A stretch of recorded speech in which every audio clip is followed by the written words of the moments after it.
Eu escrevi um artigo que eu defendo muito a ideia de que hoje é importante ter um C-level voltado para comércio exterior, que nós não temos ainda nas empresas. São raríssimas empresas que têm alguém de comércio exterior com assento, né, no C-level, tá? Até acho que deveria, né, ser criado um cargo chamado Chief Trade Officer, tá? Um CTO, né, ou seja, um cara responsável que reporta direto para o CEO da empresa para assuntos de comércio exterior, tá? Porque você imagina o tamanho do risco hoje de uma empresa que não se atenta para uma questão de sanção econômica, uma empresa que não se atenta para questões geopolíticas. Hoje, quando a gente fala de tarifaço, por exemplo, do Trump, tá?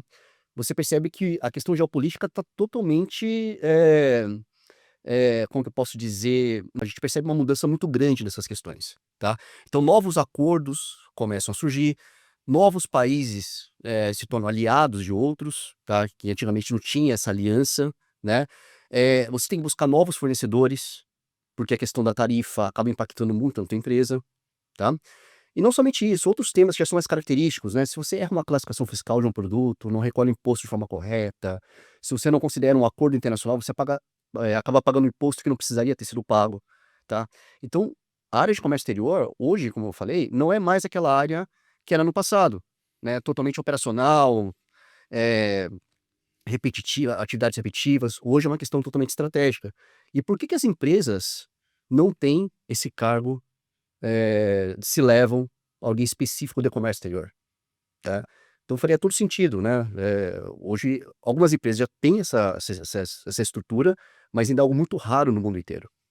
Até a nível de conselho de administração, né, ter essa voz diretamente desse profissional que você indicou aí, essa necessidade de ter esse efluente do nascedor dessa posição, né. Normalmente quem leva essas questões é o diretor financeiro, que muitas vezes sabe de forma high level, né, não é um especialista. Agora eu creio que isso hoje, Daniel, isso vai mudar.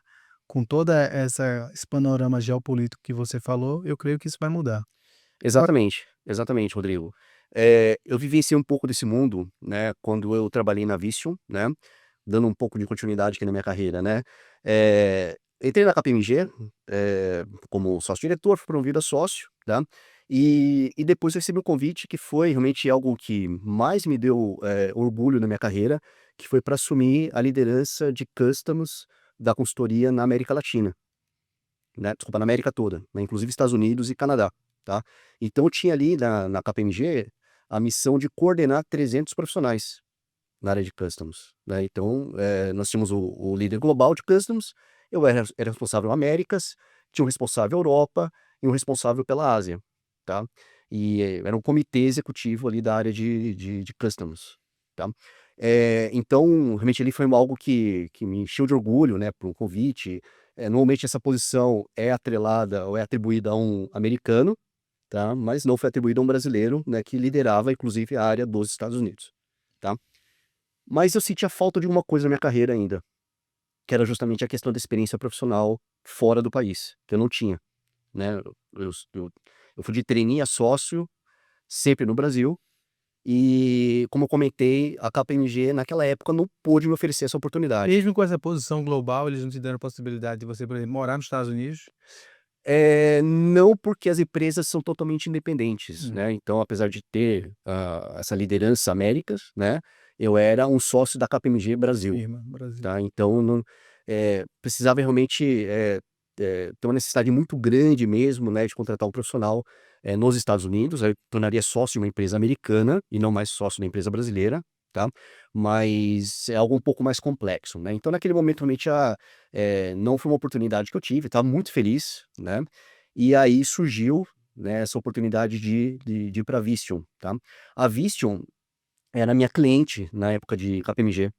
E durante um projeto eu conheci o vice-presidente de logística da Vistion, né, que me fez esse convite, e para assumir uma posição global de customs em Portugal, tá.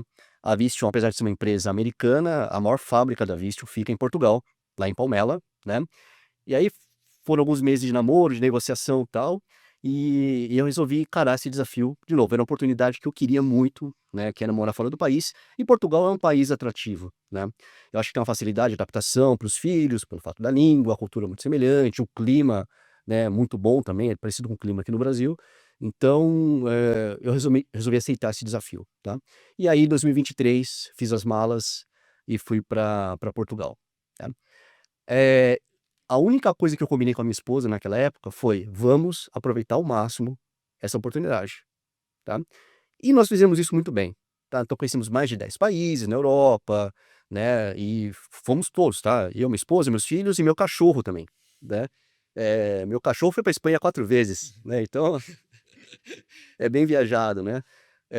Então realmente foi muito intenso. Eu fiquei lá 2 anos, né, e foi algo muito muito bacana. E a posição que eu tinha na época era de Head Global de Customs na Visteon. E eu tinha exatamente esse papel de CTO, tá. E essas questões geopolíticas é algo que eu precisava coordenar. A Visteon, para quem não conhece, tá, é a empresa global líder na fabricação de painéis de veículos, painéis, clusters, etcétera, tá. Então, por exemplo, os painéis da Volkswagen, BMW, várias, montadoras são fornecidos pela Visteon, tá, e a maior fábrica deles fica justamente lá em Portugal, onde eu trabalhei. Então era uma missão muito grande, né, porque eu tinha que controlar o mercado na Índia, na China, México, né, aquela complexidade ali da fronteira México-Estados Unidos, que tinha que ficar de olho. No Brasil, com fábrica em Manaus, também super complexo. Então eu fazia essa coordenação global ali da área de customs, e foi uma experiência muito bacana, né. Até que eu estava em um evento e eu conheci, né, o pessoal da Joom Pro, tá, que estava procurando realmente alguém para coordenar a logística da empresa, aqui no Brasil e na América Latina, tá. Também foram alguns meses de namoro ali e tal, né, chegamos a um acordo e eu resolvi encarar esse desafio. E uma das coisas que mais me chamaram a atenção é que depois de 2 anos em Portugal, surgiu aquela vontade de voltar ao Brasil, porque aquela experiência que eu queria, eu já estava vivendo, estava satisfeito, né, e então já estava realmente com essa vontade de retornar, né, ao Brasil. E aí tem uma frase, Rodrigo, que que é muito interessante, que foi dita por Tom Jobim, tá, que eu acho que retrata exatamente, o que eu passei, tá. Morar no exterior é bom, desculpa, morar no exterior é bom, mas é uma merda. Morar no Brasil é uma merda, mas é bom. É mesmo. Então Eu sei muito bem o que é isso. Eu morei 2 anos no México, trabalhando para o Grupo Electra. E aí, no começo, eu também tive a oportunidade, a minha chefe queria ir para os Estados Unidos e disse: "Ah, eu estou querendo namorar, eu quero ter uma vida pessoal, você não quer assumir uma pasta minha aqui que é viajar em toda a LAN?" Aí eu: pô, isso pra mim foi brilhou os olhos, que era tudo que eu sonhava, né, e eu peguei.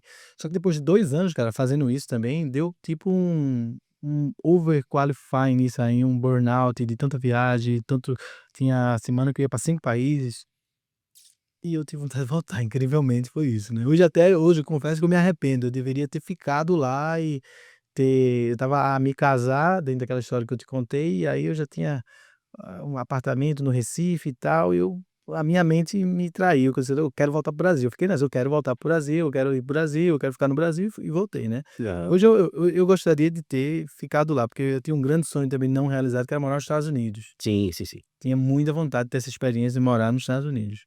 Mas realmente essa frase faz todo sentido, Não você é? tem hora que você tem vontade mesmo de vir É, pra cá, né, exato, não é exato. fácil não. A gente sente falta, tá, e assim, essa readaptação, eu tô aqui há 1 mês e meio mais ou menos que eu voltei ao Brasil, né, tá sendo muito fácil, tá. A adaptação em Portugal é um pouco mais complexa, né, que de novo, apesar de ser a mesma língua, né, nas 2 primeiras semanas você não entende nada que o português fala, né. Eu me lembro que na primeira reunião da Visteon, eu falei assim: "Pessoal, vamos falar inglês, que eu não estou entendendo o português de Portugal", tá. Claro, depois de 6 meses vira algo natural, é a mesma língua, tá. E então essa adaptação ela é complexa também, ela não é fácil, tá, Uhum. em Portugal. Mas voltar ao Brasil, assim, super tranquilo, tá. Eu tô morando num lugar diferente, hoje eu moro em Florianópolis, mas eu fico 2 semanas em Florianópolis, 2 semanas em São Paulo, né, que temos escritório nas 2 cidades, né, mas, essa adaptação tá super tranquila. A família tá em Florianópolis, tá feliz, é um local muito seguro, muito agradável, né. Tá. Ainda não vi sol lá desde que eu mudei, Uhum. tô ansioso pra isso, só passei frio. mas é uma cidade maravilhosa, então tá sendo muito tranquilo. Não, com certeza o sol vai vir aí, né, agora em Florianópolis e você vai estar em um dos melhores lugares do Brasil, né. Sem dúvida. Balneário Camboriú tá aí efervescente, né, com tantas Uhum. coisas gigantes aí, né. E com certeza, cara, você vai ser muito feliz lá em Floripa, né, em Exato, Floripa. exato. E como foi a adaptação, assim, para quem tem filho que tá nos assistindo, Uhum. como foi a adaptação dos teus filhos na Europa? Tá. Eu vou ser muito sincero, tá? Os 6 primeiros meses foram muito difíceis, né, não só para eles, como para mim também, né. Uhum. É complicado porque, assim, puxa, comida, tá, apesar de ter muitos restaurantes brasileiros em Portugal, etcétera, quando você vai cozinhar, né, por exemplo, o arroz é diferente, né, o tempero é diferente, então você sente falta, né, do que você tinha no Brasil, e até você se adaptar com esse novo, né, ou você aprender a usar o novo, tá, isso leva um certo tempo, tá. Mas foi realmente algo que durou 6 meses. Depois de 6 meses, a gente estava totalmente se sentindo em casa já. Tanto é que meus filhos não queriam voltar para o Brasil, de forma alguma, né. A minha esposa também teve uma dificuldade muito grande de adaptação, tal, mas também depois que estava tudo certo para voltar ao Brasil, também já bateu aquela dúvida: "Puxa, será que a gente tá fazendo certo de voltar ao Brasil?", né. Pra gente que tá no dia a dia ali, na correria, né, trabalhar em Portugal, trabalhar no Brasil não faz muita diferença, né. Mas, para as crianças, para minha esposa, realmente essa questão de adaptação é muito complexa. Então, resumindo, né, os 6 primeiros meses são difíceis, depois você começa a aceitar a nova realidade e depois você começa a curtir, tá. Mas o mais importante é isso, é você realmente aproveitar ao máximo, né, o que há de bom, né. Então, Portugal, você pega um avião, em 3 horas, você tá em qualquer país ali da Europa, tá. Este ano a gente teve uma oportunidade fantástica, eu e meu filho. Eu nunca tinha viajado sozinho com meu filho de 8 anos, mas nós fomos assistir o Grande Prêmio de Fórmula 1 de Mônaco, tá. Então, assim, são as facilidades de você morar, né, na Europa, e tal. O fato de ter a mesma língua facilitou muito, então, assim, escola, eles se adaptaram muito bem, né. E é engraçado que meu filho entrou na metade do ano lá, por conta do calendário português, que o ano letivo começa em setembro e termina em junho. Então ele entrou na metade do ano, ele conseguiu aprovar para o ano seguinte, minha filha da mesma forma, né, então eles conseguiram adiantar 6 meses, e aí quando a gente voltou ao Brasil eles adiantaram mais 6 meses, então eles pularam um ano de escola, tá. Então, eles pra criança acho que é o mais fácil realmente, essa adaptação, né. O pessoal comenta muito também, Rodrigo, da questão de preconceito, do povo português com o brasileiro, tá. Eu não passei por qualquer situação de preconceito. Nem eu, nem minha esposa, nem meus filhos, mas eu sei que existe, tá. Então, são os portugueses mais tradicionais, que às vezes não aceitam realmente, né, essa invasão de brasileiros que temos lá em Portugal. Hoje tem mais de 1 milhão de brasileiros em Portugal, tá. E nitidamente a gente percebe isso, né. Um país que tem 10 milhões de habitantes, pelo menos 1 milhão é brasileiro, 10% é brasileiro, no mínimo. Né. É. Então, talvez os portugueses mais tradicionais aceitam, mas isso aqui são exceções. No geral, né, realmente, é um povo muito legal que abraça realmente o brasileiro, que é de Moçambique, Cabo Verde, de todos os países, né, e não vejo realmente essa questão de preconceito tão forte assim. E falando um pouco para quem está nos escutando de Europa, você agora virou um local na Europa, né. O que é que você achou de mais fantástico na Europa, de tantas coisas que tem fantástica lá, e o que é que você também achou, dificultoso, assim, você não gostou da Europa? Se tem alguma coisa que você não gostou, mas deve ter, você local, Sim, sozinho lá, o que é que você acha? sim. Esse panorama aí. É muito diferente você ir como turista, Sim. né, de você morar em Portugal, tá. Sem dúvida, pontos positivos, né, segurança. Então, lá você anda com o celular, você anda com o telemóvel, né, na rua tranquilamente, né. Talvez alguns lugares de Lisboa ali você tem que tomar um certo cuidado, mas, são poucos locais que você tem risco ali de ser assaltado, etcétera. Mas no geral é um país muito seguro, muito tranquilo, né. Raramente você vai ouvir de um assassinato, né, ou de um assalto à mão armada, isso é algo que ainda não faz parte da realidade de Portugal. Isso é muito bom, te dá uma tranquilidade, porque a tua família está lá, né. Eh, Outra questão, trânsito, tá, tirando também algumas regiões específicas de Lisboa ali, no geral, você consegue, trafegar tranquilamente pelo país todo, tá? Então você programa que às 9 horas da manhã você vai estar em tal lugar, você vai estar em tal lugar. Às 11 horas você vai estar em outro lugar. Não é igual São Paulo, né, que você não tem certeza se você chega ou não por conta do trânsito, tá? Então acho que você consegue programar e fazer mais coisas, o dia rende muito mais, tá? O verão em Portugal é fantástico, porque 10 horas da noite ainda tem sol, né? E eu morava em Setúbal, que é uma cidade de praia, então nós ficávamos na praia 9h30, 10 horas, etc, né? E o português ele tem um equilíbrio muito bom também da vida pessoal e vida profissional.